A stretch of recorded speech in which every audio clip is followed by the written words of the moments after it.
and welcome to the Allison Supply Chains podcast. This is the July 2025 episode covering the latest news concerning third-party cyber risk management and digital supply chain risk. Each month, we pick a few of the industry's most interesting stories and discuss them. If you like what you hear or prefer to read over listening, you can also find these stories in print form. You can join over 14,500 other readers by subscribing to the Allison Supply Chains newsletter over on LinkedIn today. If you have trouble finding it, you can go to tenchisecurity.com, click on company, and then Allison Supply Chains.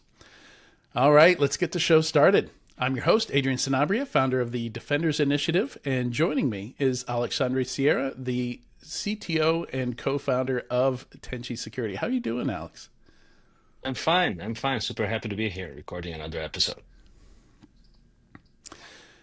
Me as well. It's we got two this month, by the way. We do have a bonus episode that's all about the SOC 2 with AJ Yan, and that was a very fun episode. I'm glad we did that one. It was. I super enjoyed that one. AJ is full of interesting knowledge around GRC and SOC 2s. Don't miss that one. Look it up and watch it. It's really worth it. Yeah. Yeah, and also I need to get some clips of that over to you guys so you guys can post some of the clips. There's some great clips from that. Yes, absolutely. All right. So for the vibes, it's summertime here. It's the height of summer when it's actually we have a lot of rain. It's usually just all sun this time of year, and and we tried growing tomatoes. We were successful in growing lettuce. The tomatoes didn't even flower. We got nothing. They just ended up dying. But we also have this. We compost all our food waste.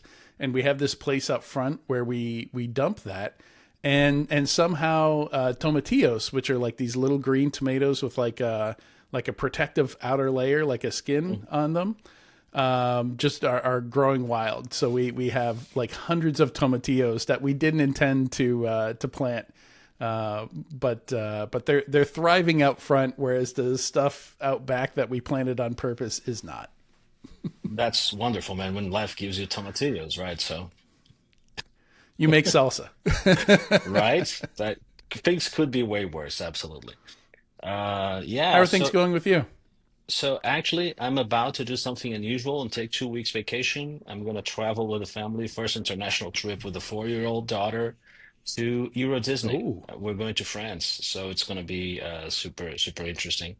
And right after that, I'm traveling to Vegas because I like to surf and spend all my time in planes, apparently. So, but looking forward to meeting folks in Vegas. Anyone want to reach out, talk about cloud security, third-party cyber risk management, whatever you have in mind. I'm going to be overall in black hat, but particularly I'm going to be all day during the Investors and Innovators Summit wearing black hat. So reach out if you want to talk.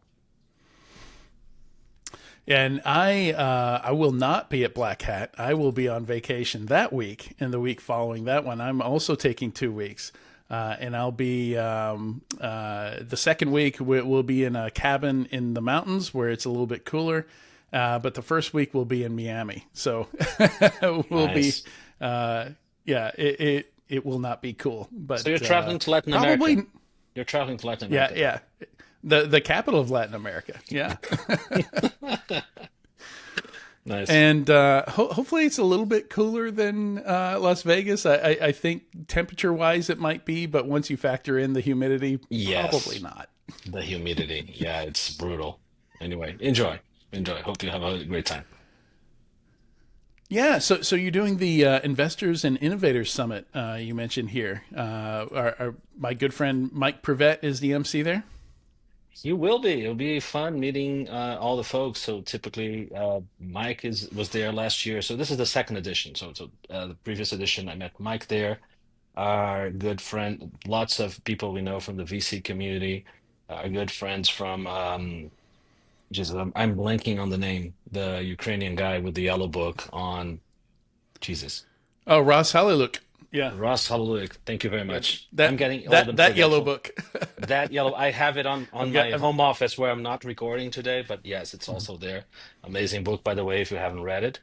Yeah, all the folks are going to be there. Fernando Montenegro confirmed he'll be there as well. So just for networking alone, it's worth it. Nice.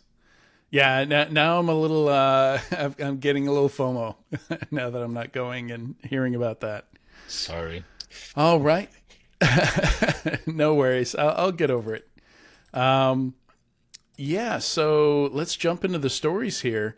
And we've got some interesting ones. Unfortunately, Scattered Spider it was back in the news when we were first setting this up. It was because they were now hitting aviation, transportation companies. But we do have some breaking news since then where some of them got caught. And we apparently have an advanced persistent teenager situation here, Sierra. My shocked face. Yeah.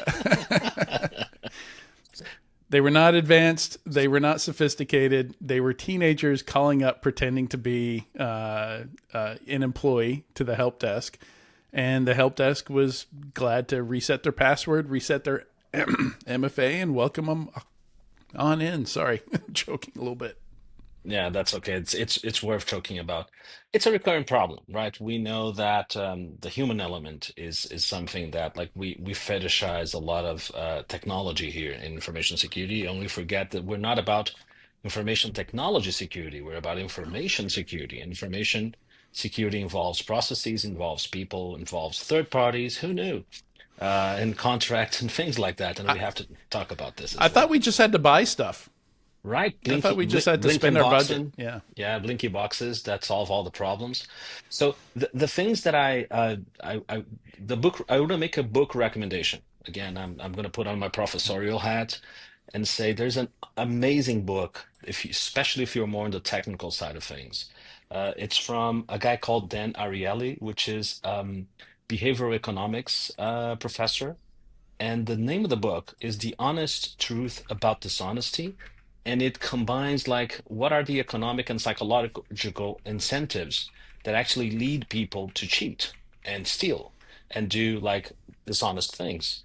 And you would expect people, rational people, when we come from a place of rationality, you think yeah, it's the likelihood of getting caught, it's the size of the punishment they're going to get, and it's the upside. So the chance of someone stealing or cheating, it's going to be proportional to the upside they get, and it's going to be inversely proportional to the likelihood of getting caught times the size of the punishment.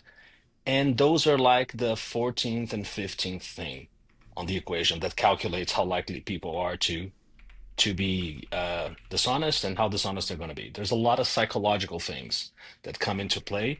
And unfortunately, what you're looking at here is that people are exploiting this. Scattered Spider is exploiting this. A lot of companies are outsourcing their contact centers with a strong focus on like lowering costs, being priorities number one, two, three, four, five, and six, security being an afterthought, if even that, right? And that is at odds with good human security because you're going to have an army of people with paid very low wages, with very high employee turnaround, very little emotional connection to your brand because they're not even employees of your company. And that is just perfect for people that are going to be either making more mistakes or being amenable to being bribed or influenced somehow into creating an insider threat scenario, right? So that's why social engineering works. That's why bribing those people work. Um, and I want to ask the question, how many security folks, third-party cyber risk management or otherwise, review contact center scripts?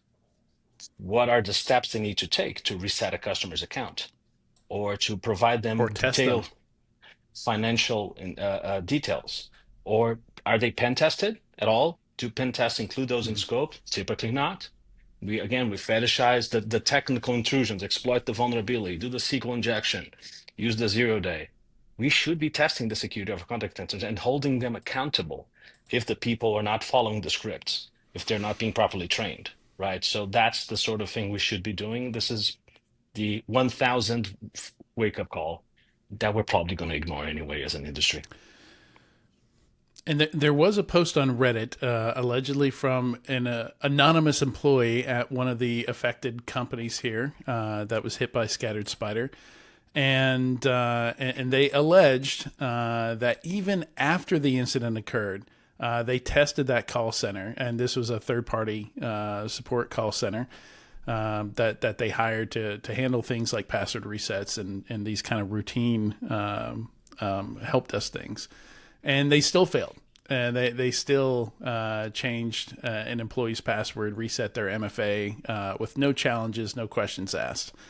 So yeah, that's concerning if true. Yeah, huge if true. So that was. I mean, it's not surprising. I can imagine it. But we don't know how factual that is because it was an anonymous post on Reddit. But the lesson is the same regardless if it's true or not. It rings true, and I want to say something else. Regardless of whose responsibility it is, it's very easy to say the contact center is at fault, but probably the contact center is delivering exactly what was asked of it. Give me Yeah. the lowest price possible. Give me the least paid people you can find, so you can give me the lowest price. If you haven't asked them for security, if you're not reviewing and ensuring they're implementing secure scripts and employing trained people, and if you're not ready to pay a little bit more for that, then it's on you, the first party, not on the contact Mhm. center. I'm sorry. Ultimately, the responsibility is yours to outsource responsibly, and that might involve paying them a little bit more. Yeah. Yeah, you see this all the time with dog owners is a great example where the dog misbehaves or doing something the owner doesn't want it to do. You're at, well, how much time have you invested in training it not to do that thing that annoys you? Um, Yeah. you're probably getting exactly what you're putting in, right? Yes, precisely. Yeah. All right. Yeah, and just to wrap that up before we go to story two, it's just amazing how much they arrested. I think two young men and a young woman, like 17, 18, 20 years old. And we don't know the scope of this. We don't know if that's 10% of the group, if it's 1%. This is a very, it's hard to even call a group. I guess they call it scattered for a reason here. There's not a lot of evidence that they're a very organized group. They loosely affiliate with like the same, principles and things like that, and share resources. But if it is, if this is representative of the whole gang here, or if this is a significant portion of it, look at how many industries, how many companies they were able to tear through before anybody got caught. Like that is an indictment of the state of the industry, I think. That and BEC, it's the same idea. Again, we are not doing our Yeah. jobs as far as reviewing business processes for security concerns, paying people well, treating them well, and training them appropriately to avoid the human firewall scenario. Yeah. Yeah. So the next story here takes a bit of a sad turn. So there's a patient death. This occurred last year, but only in doing the investigation, going through things, this became recent news that they say a ransomware attack contributed to this patient's death in the UK, I believe. And what happened is there was a third party that would perform the blood test. So the hospital outsourced this. This is very common here in the U.S. There's two lab testing companies that virtually all blood tests and other tests go to. And I don't know how it is in the UK, but it seemed like this one lab does a lot of stuff as it has had a big impact on hospitals when it was hit by ransomware. So there are delays in blood tests, and these delays led doctors to have to just use O-type blood supplies, which is a more rare blood supply, but very valuable because it can be used with anybody, regardless of what your blood type. It's compatible with everyone. And then that led to a shortage of that blood type in the UK. Which it was just a single ransomware case with a single third party provider, but there was enough impact that we saw this kind of cascading failure, kind of rolling downhill and impacting the entire country's healthcare. Yeah, it's again concentration risk. There should be some form. I mean, the UK has a National Health Service, which is a single payer system run by the UK government, right? So it's already concentrated. But ideally, it should be trying to find like multiple providers for critical things like this. I don't know if there were others, but at least this one was representative enough that it caused a major impact across the system. And yeah, how do you do an operation if you don't know the patient's blood type because you need to do a blood test for that, or if you don't know if their clotting is okay? It's like people were delaying Mhm. possibly serious surgery. There might be life-saving surgery, or people were delaying emergency care. And ONEG, as you said, has to be reserved for emergency situations where you really don't have the time to test or you can't test. And otherwise, you should use the person's specific blood type because ONEG is so rare, right? So this is unfortunately information security impacts not only the economy, not only money, which is one of the gripes I have with cyber risk quantification. Not everything boils down to dollars. Not that cyber risk Right. quantification people say it is, but the very fact that you're severely focused on just bringing out the money aspect kind of gets you biased on this. But like human lives are involved in OT scenarios and healthcare scenarios like this one. This was not even an OT breach. It was just a regular IT breach of a company that provides this kind of service, right? So it's incredible, and it's not even the first time. We've had a case in 2020 where a German lady was turned away from an emergency room. She was in an ambulance, and the hospital she was brought to was going through ransomware, and she had to be turned away to Mhm. another hospital an hour away, and she passed away. Again, there's a critical amount of time that you have to provide proper care to someone in an emergency situation. Otherwise, their likelihood of surviving or surviving without consequences just drops precipitously, and that's what happened.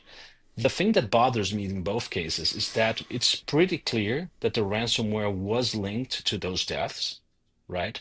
But it was Mhm. not clear enough and easy to prove enough that prosecutors, even though apparently the people that did the ransomware were identified and being prosecuted, they were unable to pin the deaths on those people. They're not going to be sued or punished criminally for those deaths. It's just going to be like regular, hey, you hacked into something and you tried to steal money and extort people, which is a shame because we need to severely disincentivize. This is beyond the pale. This is inhumane. Mhm. Like the people that do this, like lock them up and throw away the key. Like this is just incredible. People stealing like medical data from children or cancer patients and releasing it, people ransomwaring healthcare facilities or their providers and endangering people's lives. Those people need to be put away for a long time or whatever we can do to them because we severely need to disincentivize this. And it makes me really sad that in this case, law enforcement was unable to do that, right? So even if the intelligence services of the Mhm. countries need to be involved, if it's a foreign actor, like away from the reach of law enforcement, but this needs more outrage than I'm seeing everywhere. People are not outraged enough about this. I'm pretty angry about this, right? And people should be more angry. People should motivate their politicians to take action on this. This is just maybe just pass laws saying if you do this to a hospital, you're accepting the risk of killing people. If anyone dies, the burden of proof changes, right? Something needs to be done. So people really, this becomes a no-go area for ransomware crews. Yeah, yeah, and I remember early on ransomware crews claiming they wouldn't hit this kind of organization, and maybe they're just well, clearly that went out the window. We've seen plenty of ransomware crews hitting, like you said, children's hospitals and all kinds of stuff, cancer wards and things, but yeah, also, if this ends up being teenagers again, maybe they're not even knowledgeable enough or sophisticated enough to realize the impact that it would have on that organization, which, like we can't count on the threat actors to obey some set of ethics, right?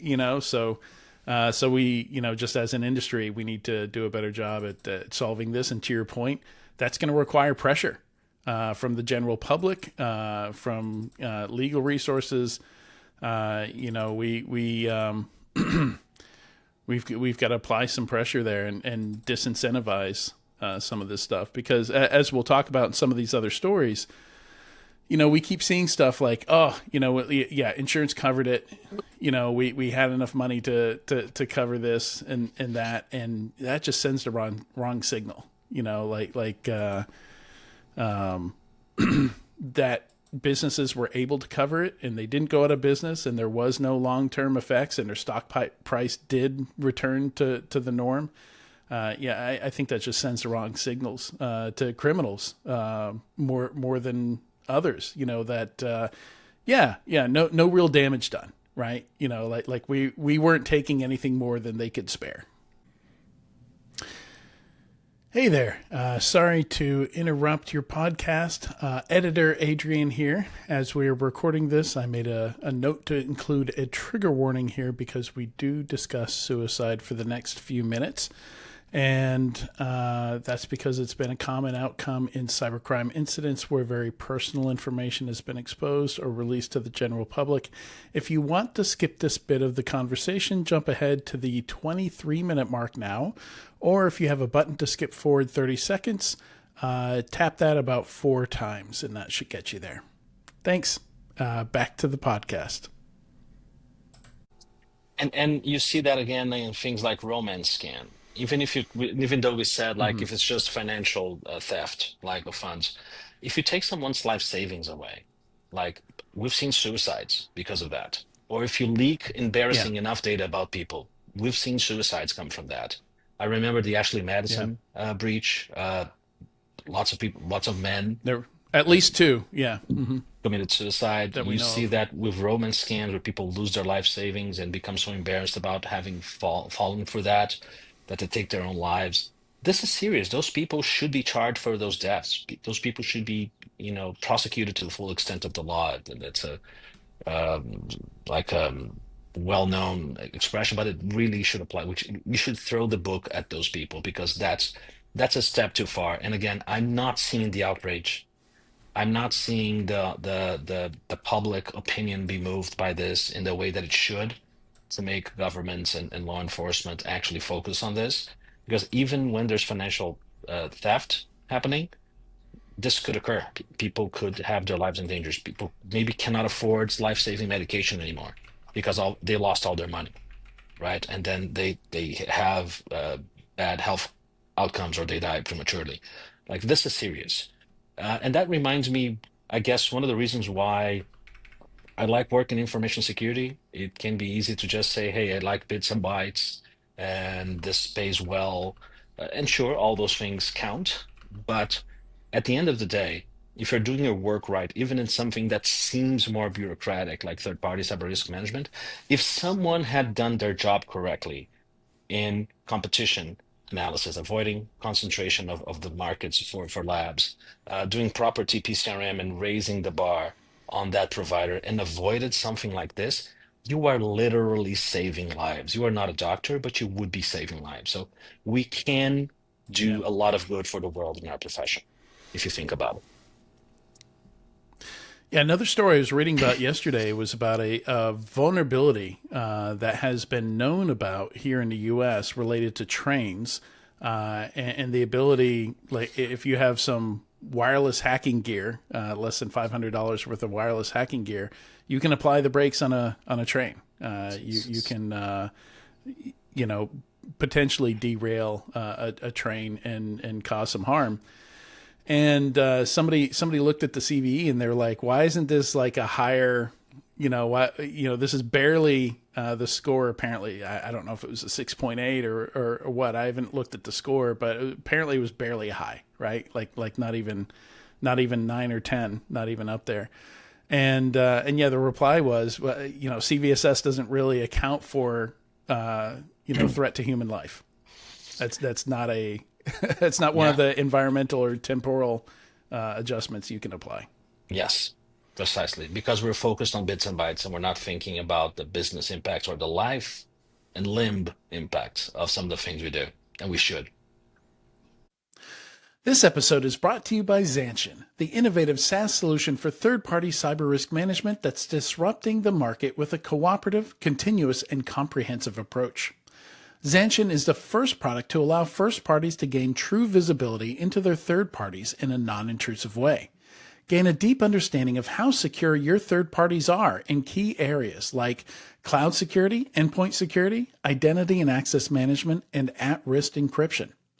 Visit Tenchi at tenchisecurity.com to schedule a demo or free trial and see for yourself how enterprise customers are able to reduce third-party risk by 80% or more in just a few weeks. All right, moving on to our next story. I've neglected to call out the authors of these stories. So the first one about Scattered Spider, that was from Axios. That was Sam Sabin. And the second one, I forget, it's from Sky News in the UK via Mickey Carroll. And this third one, this is a cyber attack on a Brazilian tech provider from Reuters, and Marcela Ayres is the author there.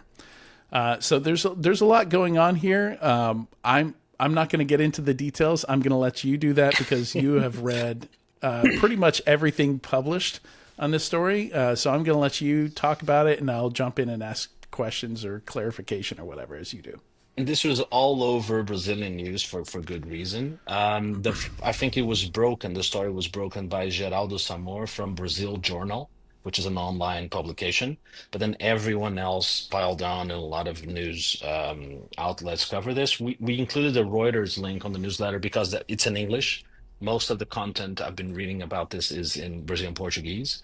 But this is a long one, so strap on, right? So this is like a fifth party thing with like cascading effects on the entire Brazilian banking system.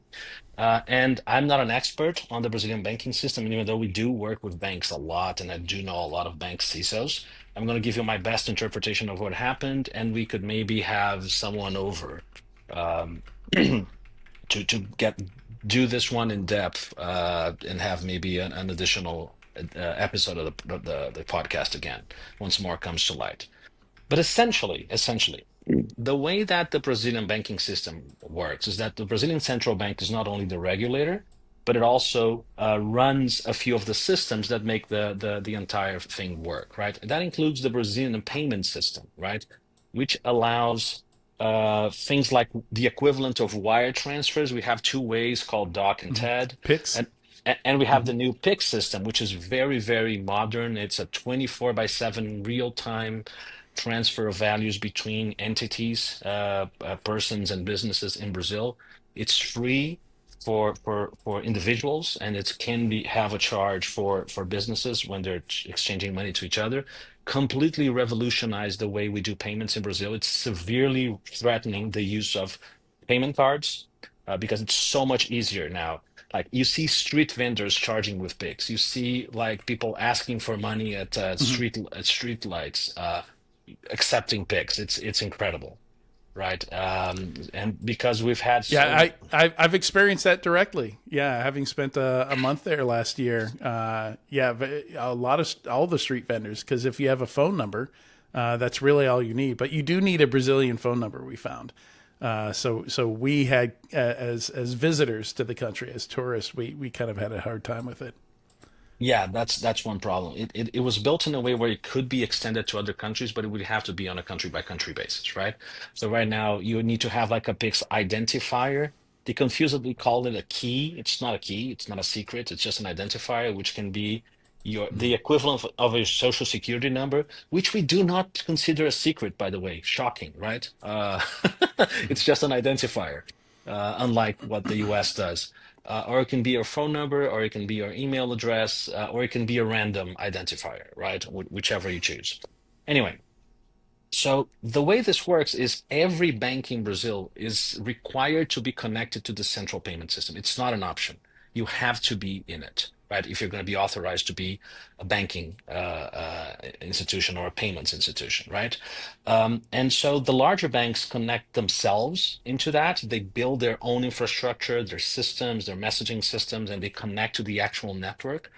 But a lot of smaller fintechs or smaller, medium-sized or smaller banks, they rely on a handful of third-party IT providers that just do that. They build an approved system and infrastructure to connect the payment systems, and then they provide APIs that allow other institutions to enter that environment through them. They become gateways, like payment gateways, like in the payment card Hmm. environments, which are I know you're familiar with, right? Oh yeah. And Hmm. one of those companies is called C&M, like C and M. And it's actually like half an hour away from where I live, their headquarters, right? In a neighboring city here. Uh, and they were breached. So that's what they do. They have this system. They allow companies to use that infrastructure to exchange funds with other banks and between themselves, and that the CNM's infrastructure was breached, and its IT systems were used to create fraudulent but like legitimately signed requests. There's a KPI, there's a key public infrastructure, public key PKI, sorry, public key infrastructure. I thought of the acronym in Portuguese. That's embarrassing.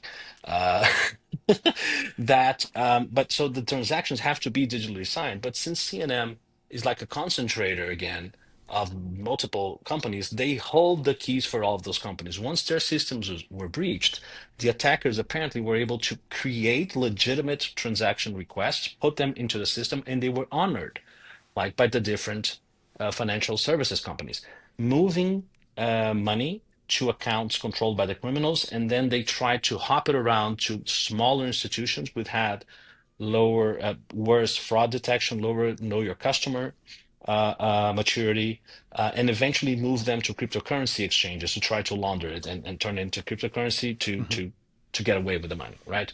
And one of the most impacted financial institutions was a banking as a service provider called BMP Money Plus, which itself has over 300 customers, 92 fintechs, and 210 investment funds. Allegedly, 400 million reais, so around $80 million, were stolen from this organization, right? So think about it. CNM is like a integration to the payments network as a service. And then one of its customers is a banking as a service provider, which then has a lot of other companies that are presenting themselves to the public as banks using it. So it's like a third, fourth, fifth party situation or something. Yeah. We Uh, we almost need a diagram here. right. I should have built a diagram. I'm sorry. Yeah. I was late. This has been like last week before vacation. I was studying this yesterday at 11 p.m. to be Yeah. ready to record today. I apologize for not doing a diagram. Um, and so what happens is apparently were able to recover about almost half of that in time, but they still lost like a significant chunk of money.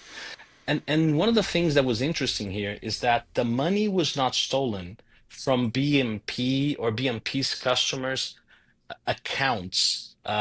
So it was not an individual person's account or a business account in one of those banks or fintechs. That's not where the money came from. So every financial institution in Brazil is required by the central bank to have what's called like a reserve account with the central bank, where they're Hmm. required to park an amount of money, which is one of the ways in which the government does liquidity controls on the economy, Right. and but also it's a way that banks have, because banks don't hold all the money you put into them, right? They're lending out that Right. money, Right. they're investing it, but they're required to keep a minimum amount of money around so they can honor Sure. transfers out or withdrawals, right?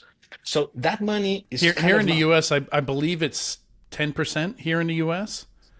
It Um, it's yeah. changed. It changes. Like it's a macroeconomics lever, and so if there's excess Hmm. liquidity, the central banks can raise that number, and then they can lower it if they want to create more liquidity, if they want to stimulate the economy. Besides interest rates, that's one of the things that central banks can change. Anyway, I'm not an economist. I Right. just play one on TV or on podcasts, but but so that's where the money came from, right? They didn't steal that from any bank account holders. They stole it from accounts that belong to the banks themselves. which is super interesting. We're going to get back to that in a bit. But before I talk about this, first of all, BMP, it was not just BMP that was one of the CNM customers that was impacted. It's just the largest one where the most money was stolen. But there were tens of other companies that also had reserve account money funneled away, right? And the way this started, the initial vector was there was a developer from CNM that was bribed for around 15,000 reais or shy of $3,000 to share his credentials into the environment and to install malicious software and run malicious commands that the attackers gave them. Like literally, someone came on a bike, like a delivery service, people bringing him like cash and handing out like a USB stick and a list of instructions he needed to execute. And we know this because CNM had cameras filming the workspace. It's on camera, like Brazilian TV Wow. showed the footage of the guy plugging in the USB thing and looking at notes and typing in the commands. And he confessed he's under arrest. So that was not a smart choice from him. Um, and the fact that that's it, that's a malicious insider. Again, that's what we were saying. Treat your people well, pay them well, create an emotional connection between people and your company. That's the only way, Mm. that's the only way we can mitigate the risk of those things happening. Make it safe for them, reward them for letting the company know if someone approaches them like this, right? That's the only protection you're going to have against something like this, besides the obvious technical controls like monitoring activities, limiting their access, right? We don't have details on how this developer being bribed and giving them his credentials and people being able to go into production and mint fake transaction requests. How easy that was. Did the developer have access to production? Did they move laterally and exploit vulnerabilities? We don't know at this point, but still, we need to reinforce the fact that developers should not have access to prod, at least not persistently, Mhm. and this would have mitigated things. Um, the fact that the criminals stole from reserve accounts was an interesting choice. I feel like those are considered less risky than customer accounts. Typically, only like the treasuries of the banks move money from and to those accounts. It's not based on the typical like someone used their mobile banking app or their website to do a transaction or a payment. This is like deliberate things that the bank themselves do. So I suspect they're considered less risky, and there's a lot less oversight and automated entry fraud solutions applied to those kinds of transactions, right? That's a suspicion, and I've heard a few things from people that know better than me about this, right? But what that also means is that no individual persons that had accounts on any Brazilian banks were themselves impacted, meaning they didn't lose any money. Like their balance didn't diminish, right? Because that's Yeah. not where the money came from, which is kind of a bright spot on this whole thing. Um, and I'm going to add one more fact. I'm going to let you comment because this is a brain dump. There's more to say, but Yeah. remember the Target breach, where famously Target itself was unable to detect that a lot of fraudulent transactions were happening and that their credit card data was being siphoned off? Neither CNM nor BMP apparently were able to detect themselves that those malicious transactions were happening. They had to be warned by other financial institutions that observed this behavior, and then they started the incident response. And the things I've heard, I mean, this hasn't been confirmed, that it was the cryptocurrency exchange of all people that realized, hey, there's a lot of there's there's like Well, millions of reais PIC transactions coming along. It's like the same transaction you do to pay like 5 reais to someone on a street light. Hey, I'm getting Pixes here for 16 million reais to buy crypto.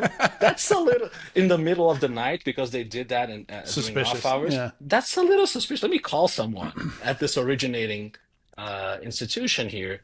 And that's how they learned about this and started the whole incident response process. Your thoughts so far? Well, the cryptocurrency exchanges have targets on their back, so they're much more experienced with this than these guys would be. in a very short amount of time. You know, they're being targeted by an entire nation state. You know, North Korea is like one of their whole things is stealing cryptocurrency. You know, that's a significant part of their GDP.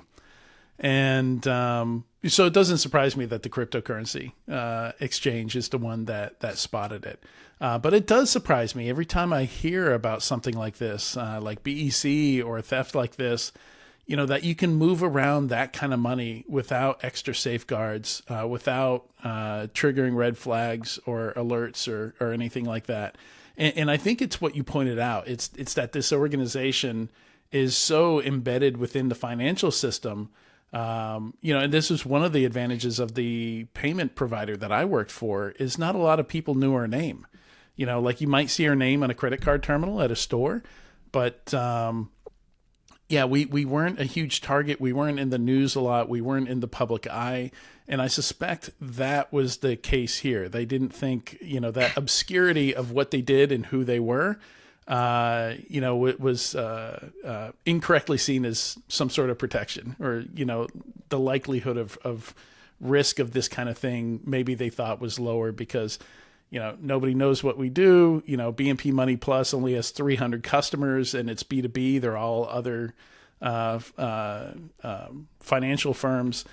So you know, that's all behind us. There was a point in time where I used to tell companies, look, you're not going to be the target of an APT or a nation state actor or something like that. You are now. Things have scaled up. Yes. And yeah, if you have money in a bank account, if you have money, that money will be targeted. End of story. Period. Yes, absolutely. So I've been working for over 20 years, providing services to financial institutions in Brazil, for security. And for the past few years, I've been focusing explicitly on third-party cyber risk management. And again, some of the largest financial institutions in Brazil are our customers, and some of them are even our investors. I had never heard of CNM or BMP. No one ever talked to Oh, us really? about let's assess their security. I think everyone assumed like the Brazilian central bank is auditing them. They're fine. Let's focus on someone else. They're not risky, right? And Hmm. then this happens, right? Which is weird. In any case, I'm going to get back to that in a minute. So what happened was the Brazilian central bank disconnected CNM from the payment system a full 3 days, right? Which wreaked havoc on payments. Like we ourselves didn't know why, but we were trying to do transactions between accounts that belong to us on different financial institutions, and we were impacted. Like the Tenchi was trying to move money around Hmm. between accounts, and it was not working. And our bank didn't tell us because the bank teller, the people we talked to didn't know this was happening. Right? This only came to public like a week later, right? And so a lot of people was impacted because again, those people, if you think about it, CNM and then BMP, a lot of companies that are impacting a lot of transactions, right? And they were only allowed to return recently, uh, but limiting hours of operation. They can only do transactions. PIX is 24 by 7, but only during business hours, requiring an extra authorization step from the counterpart on a transaction. So essentially, the central bank is saying, I don't trust you to authenticate your transaction request anymore. I'm going to ask the other institution Yeah. to validate it as well, right? Which is not how things normally work. And this is going to be the case until the central bank is satisfied the CNN, quote unquote, strengthened its monitoring of frauds and transaction limits, meaning you should have caught this yourself and not be told by someone else. And the central bank is not happy. Like this is strong Mm. language from the central bank. Like it was like a I, scorching 5 line yeah, I bet. I public bet. post they did It's that. Yeah. Yeah, because it's not just about the money lost; it's about the disruption to these services. You know, because they don't know if they're still in there, they don't know if they're still going to be able to move more money. Um, is this going to lead to more regulation? Do you think, At the very or new least, regulations? it's going to lead to stronger supervision under the existing regulation. Because one of the things I've been hearing, talking to the CISOs of the large banks, right? Um, And so they're biased against having more competitors, right? So let's get that out of the way. Hmm. But essentially, the Brazilian central bank has been doing something which I like from an economic point of view. They're trying to introduce more competition in the financial market. Financial markets tend to be oligopolies, like a couple of huge banks dominating the environment, Hmm. and they're trying really hard to deregulate the market and to make it easy for smaller fintechs, smaller companies to compete with the larger banks. Like you've heard of Nubank, you've heard of some of those new companies coming in. This came about because of that. And the Brazilian Central Bank, one of the things that happened because of this is that this also introduces risk into the system because now each and every one of those companies could be the gateway for attackers to come in and wreak havoc on the entire system. And the central bank has a supervision branch where they audit the banks and make sure they're following proper procedures, both financially, in accounting, but also in information security. Regardless of the quality of those audits, the thing that everyone is saying is they are more thorough on the larger organizations, meaning the more traditional banks, which already have like outstanding securities, those are the ones that the central bank is auditing more closely. And the assurance they do and the level of auditing they do on smaller organizations is also smaller, even though they might be doing hundreds of millions of reais in transactions every day.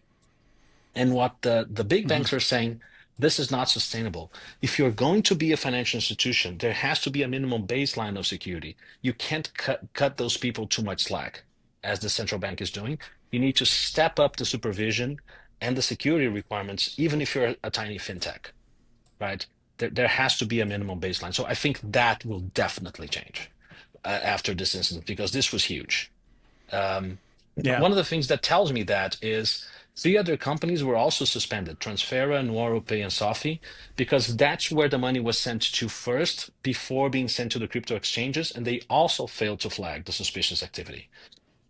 And there's been reporting that Sofi in particular seems to be a front company created allegedly by organized crime just for money laundering. So they're Oh not a wow. financial services company that is registered with the central bank. Because one of the things you can do, again, is you can use a banking as a service company that is registered with the central bank and operate under their license, right? So that's what they did. They don't even have any registered employees. That's super suspicious, Oh right? wow. And Yeah. they were moving That huge seems amounts of shady. monies around. So maybe that's something else the central bank needs to do. Go to the banking as a service companies, right? And have a greater look into who their customers are and apply some minimum level due diligence to them. And that also brings something to the TPCRM folks on the call. We typically talk about you have to audit your suppliers, but there's a couple of scenarios where you need to audit your customers. And banking as a service companies Hmm. is one of those scenarios. Credit card acquirers is another one. But Yeah. if you are banking as a service company, you are licensed with the Brazilian Central Bank and you are audited. And if any malicious transactions happen through you, you are going to be held liable by the central bank, which means if you are allowing a customer of yours to act like a bank through your infrastructure and through your license, if they have a security incident and they introduce a ton of malicious transactions on the network, you are going to be punished by the central bank. So you as a service provider have to ensure your customers are secure enough or else you get punished. You have compliance liability. So it's one of those scenarios where your third party that you need to audit is your customer. So of Yeah. course that's super easy, will not create any friction with your sales team at all, right? Super easy to do. Yeah. Yeah. No. No. No conflicts of interest there. None whatsoever. Yes. You have to audit your own revenue, your own income. Yeah. All right. Well, that's yeah, and just a final note there from me. You had another note in here about another case where somebody was bribed to plug in a MikroTik router, and we've seen the same with Coinbase. So this is a rising trend that we're seeing. Again, like maybe all the vendors you're hearing from are telling you attackers are getting more advanced and sophisticated. I mean, they're also just handing people money.